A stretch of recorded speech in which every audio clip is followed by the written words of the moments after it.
आज की जो सबसे बड़ी खबर है, तबाही मचाने वाला चीनी वायरस भारत पहुंच गया है। इस खबर ने आज पूरे देश में तहलका मचा दिया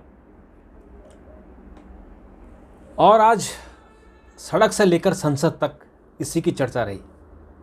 संसद में चूँकि शीतकालीन सत्र चल रहा है और उसमें सभी विपक्षी दलों ने अपनी चिंता व्यक्त की और सरकार से पूछा कि ओमिक्रॉन का जो ये नया स्वरूप आया है BF7, इसके लिए क्या तैयारी कर रखी है। इसके लिए चर्चा हुई। उसके बाद फिर जो स्वास्थ्य मंत्री हैं उन्होंने एक समीक्षा बैठक की, उसमें तमाम डिपार्टमेंट के लोग शामिल हुए। नीति आयोग के सदस्य BK पॉल और एम्स के डायरेक्टर, हेल्थ सेक्रेटरी और उन तमाम विभागों के सचिव जो इनसे जुड़े हुए हैं। तो ये तबाही मचाने वाला जो चीनी वायरस है, कोविड जिसको बोलते हैं कोरोना वायरस, कोव SARS-2, इसका जो ओमिक्रॉन वेरिएंट है, उस वेरिएंट का एक नया उप स्वरूप आया है, यानी उसका भी एक सब कैटेगरी आ गई है। उसका नाम है BF7। अभी तक वैसे अभी लेटेस्ट खबर है कि 4 केस आ गए हैं। उसमें से गुजरात में 2 केस हैं और उड़ीसा में 1 केस है। एक और केस की जांच हो रही है, शायद वो महाराष्ट्र में है। तो कुल 4 केस आए हैं और इन केसों के बाद में जो देश में एक शोर शराबा हुआ और आनन फानन में मीटिंगें बुलाई गई, तो उसके लिए तैयारियां हो रही हैं। और आज जो स्वास्थ्य मंत्री ने तैयारी की थी, एक समीक्षा बैठक की, उसमें उन्होंने कहा कि अधिकारियों को सजग रहने की और निगरानी बढ़ाने की ज़रूरत है। और उन्होंने निर्देश भी दिया कि कोई भी अधिकारी किसी भी स्तर पर इसमें कोताही न बरते, क्योंकि ये पिछले वाला आपने देखा होगा कि जो सेकंड वेव आई थी, तो उसमें हिंदुस्तान में 4 लाख लोग मरे थे और पूरी दुनिया में अगर हम बात करें तो 1 करोड़ से अधिक लोग मरे थे। अकेले US में ही 20 लाख लोग मर गए थे। तो चारों तरफ तबाही मची थी, लोग मर रहे थे और बड़ी सांसत में थी जान।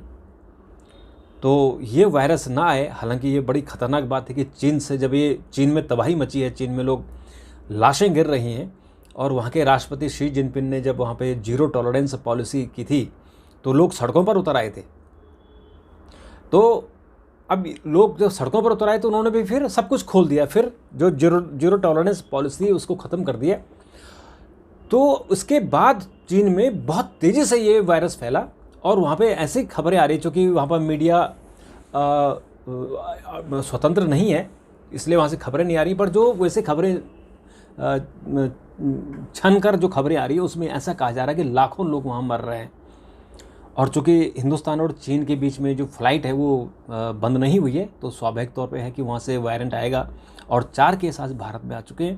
तो ये बहुत ही एक चिंताजनक बात है और इस चिंता को देखते हुए ये जो स्वरूप है BF7, इसमें संक्रमण की व्यापक क्षमता है और ये ओमिक्रॉन के स्वरूप BA5 का उप स्वरूप है और इसमें संक्रमण की व्यापक क्षमता होती है। इसमें इम्यूनाइजेशन अवधि कम होती है, मतलब ये आपको संक्रमित करेगा लेकिन जल्दी ठीक हो जाएगा। जैसे पिछले वाला था वो 7 दिन में ठीक होता था, तो ये हो सकता है कि 5 दिन में ठीक हो जाए। और ये उन लोगों में ज़्यादा संक्रमण की क्षमता इसमें होती है जिनमें संक्रमण पहले से ही है, यानी जिसको पहले कोविड हो चुका है, उन पर ज़्यादा खतरा है। और यहाँ America, Britain, Belgium, Germany, France, Denmark और यूरोप के अन्य देशों में फैल चुका है, यानी वहाँ इसकी जो इसकी उपलब्धता है, केसेस हैं वहाँ मिले हैं। और जो आज दिल्ली सरकार में भी इस बारे में बैठक हुई और जो दिल्ली के उपराज्यपाल हैं उन्होंने भी अपनी एक बैठक ली और एक समीक्षा बैठक ली। और इसके बाद जो डॉक्टर पॉल हैं उन्होंने कहा कि भीड़भाड़ वाले स्थानों पर न जाएं और जो टीका है, जिन्होंने डबल डोज लगाई है वो जो प्रिकॉशनरी टीका है जिसको बूस्टर डोज हम कहते हैं, 3rd डोज, उसको लगा लें तो चारों तरफ से आज इस तरह की खबरें आई हैं और देश के कोरोना के जो और कोरोना है इस हमारे देश में जो अभी तक कोरोना है उसके 131 मामले नए मामले आए थे। तो उसमें 3 मामले ये जो BF7 है उसके मामले आए हैं। तो उसके अलावा जो पूनावाला हैं, जो सीरम इंस्टीट्यूट ऑफ इंडिया के CEO अडार पूनावाला, उन्होंने कहा है कि देश को चिंतित होने की ज़रूरत नहीं है, क्योंकि उन्होंने हमारे पास वृहद टीकाकरण और बेहतर रिकॉर्ड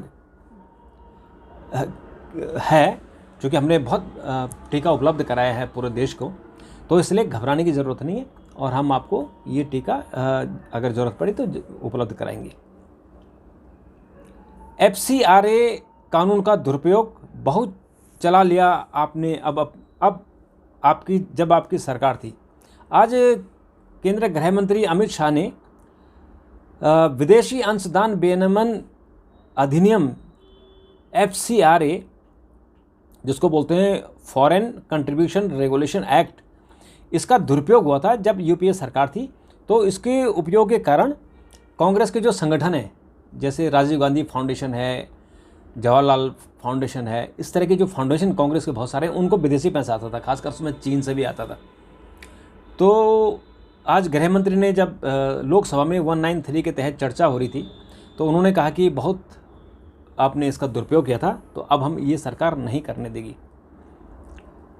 और आज कोविड के कारण ही मांडविया ने, जो हमारे स्वास्थ्य मंत्री हैं, उन्होंने चिट्ठी लिखी है राहुल गांधी को कि जो आपकी भारत जोड़ो यात्रा है उसको निलंबित कर दें, क्योंकि आपकी जो यात्रा है उसमें बहुत सारे लोग शामिल हो रहे हैं और ये कोविड का जो नया वेरिएंट आया है ये खतरनाक है। तो ऐसा ना हो कि आपकी यात्रा के कारण ये संक्रमण ज़्यादा लोगों को फैले। तो उन्होंने, तो कांग्रेस ने आज इस पर सवाल किया और कहा कि आप केवल भारत जोड़ो यात्रा को ही क्यों निशाना बना रहे हैं। तो आप जो है आप इस तरह के काम न करें और जो देश में सबके लिए जो रूल लागू होगा वो कांग्रेस पर भी लागू